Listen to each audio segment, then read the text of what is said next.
2 nights ago, after speaking with Detective Laird about the creature that broke into my home, I'm pretty sure I had a panic attack. I couldn't catch my breath no matter how hard I tried. It felt like my throat had closed up.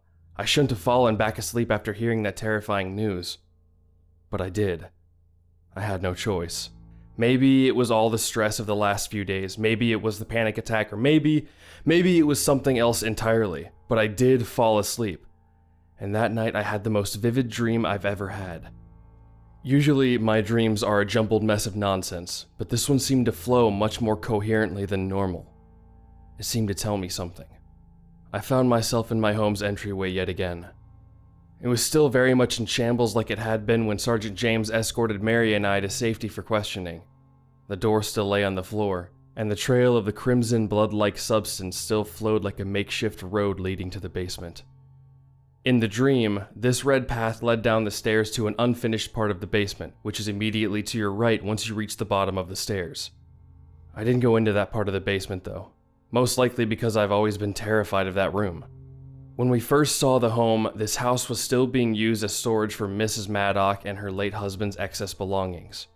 I never really thought about why it actually made me so uneasy. My fear of that room was as strong as it was irrational, as long as I lived there. In the main room of the basement, I saw Mary. She was facing away from me.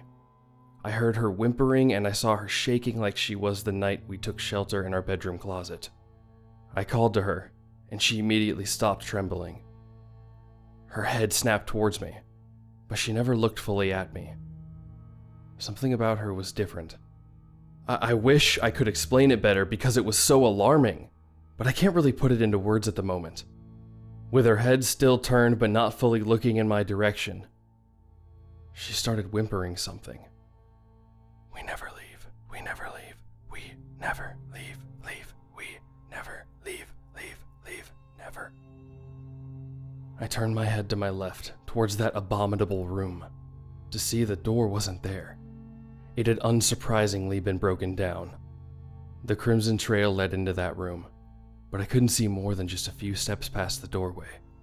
It seemed like all the light had been drained from the room. Usually, there was enough natural light from the small windows to make out the outline of the room and its contents. Regardless of the seemingly amplified darkness, I was able to see the outline of a person standing there.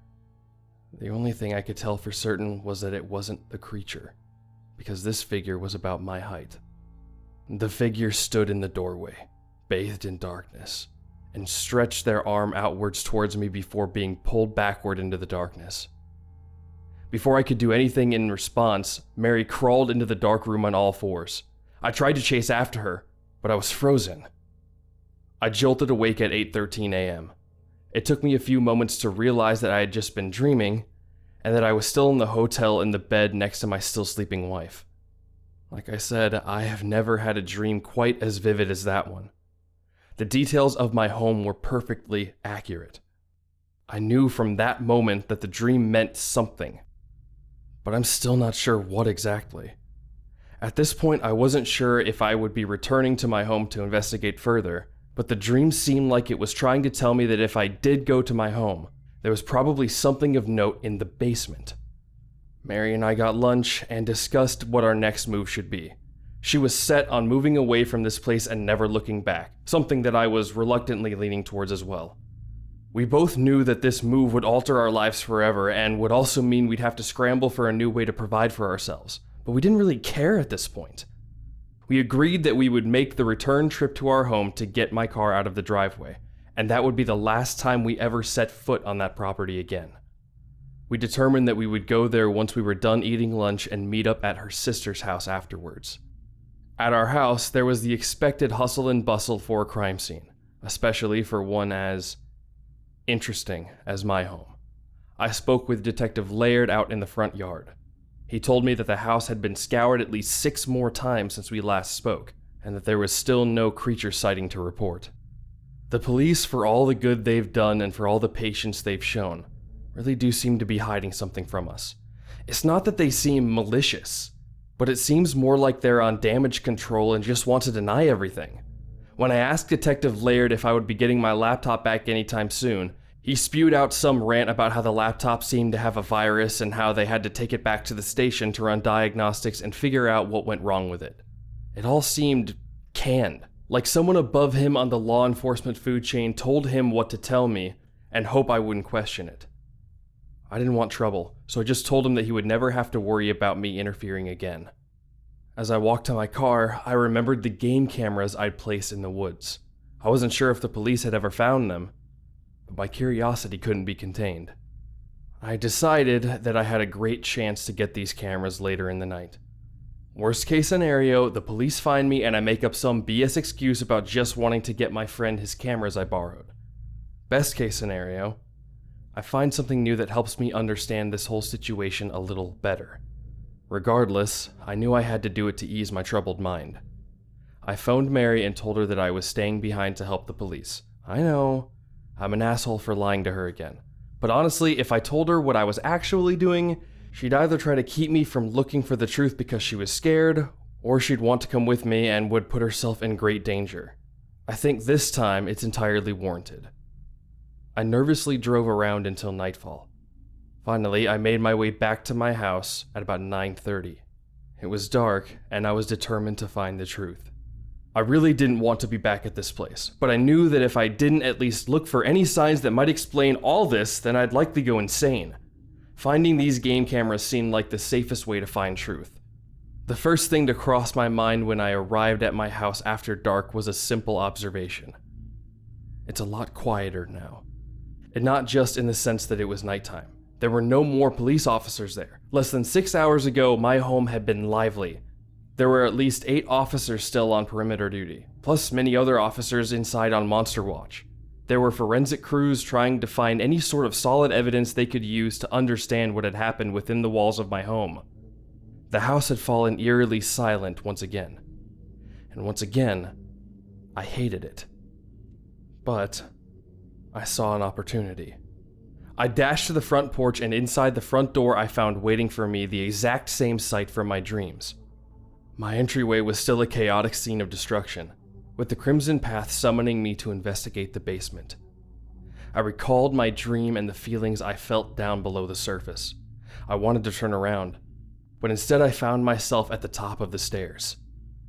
Looking down the stairs, I saw the destroyed door laying right where it had in my dreams. I saw the crimson trail turn right and go into the terrifying unfinished room of the basement. I thought about taking a step downwards, but the silence of the house was shattered before I could. It started as a faint but constant and indecipherable whisper. Voices emanating from the basement. As the voices grew in volume, they became more distinct but became no easier to decipher. There were at least 4 voices involved, but there could have easily been more voices speaking. They all spoke at once, sometimes over each other. I don't know to whom they belonged.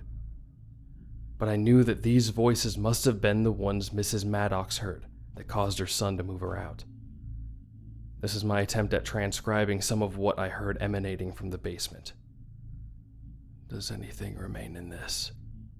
Here, there, so misplaced.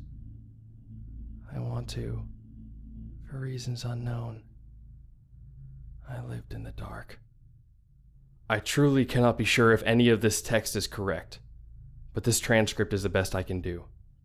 There was loud and indecipherable whispering that was an omnipresent undertone to what could barely be called a conversation. I also heard a woman crying at different times during the exchange. The whispering never stopped despite the other voices speaking, while the crying was sporadic but occurred when both women's voices were speaking. I stepped onto the top step of the basement, and the damn step creaked louder than any step ever has in the history of stairs. The voices immediately stopped. So did the whispering and crying. They all screeched to a halt. The unnatural silence returned. My heart did a drum roll. I ran to my car, with my legs churning unrestricted of my brain. I didn't care anymore. Forget the truth and forget those game cameras. I wanted to live my life. I wanted to grow old with Mary. I didn't want to end up in that basement with whatever was down there. As I started the car, I noticed the creature was now standing in the doorway of my home. He was facing away from me, looking inside my home. As if it knew I was looking at it, it turned its head 180 degrees to look at me. It wore the same confused look on its face that it had when I accidentally discovered it a few nights prior. It mouthed something at me and then sprinted deeper into my house with its eyes still locked upon me. I write this final update in the comfort of my parents' beach house, over 400 miles away from my haunted little home in the middle of nowhere. Mary and I look forward to starting our new life together far away from that place. Tomorrow begins our job search. However, I am unable to stop looking over my shoulder every time I hear the settling of this house or the crackling of the air conditioning coming alive to cool our home.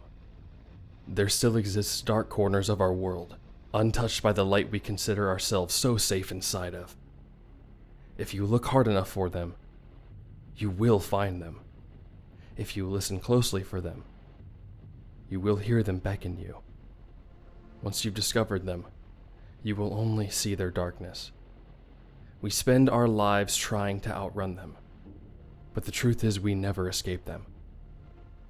Last night, I woke up in that basement. Mary was there. She acknowledged my presence, but never looked at me. I could hear crying, but I didn't know where it came from. We never leave. We never leave. We never leave. We never leave. We never leave.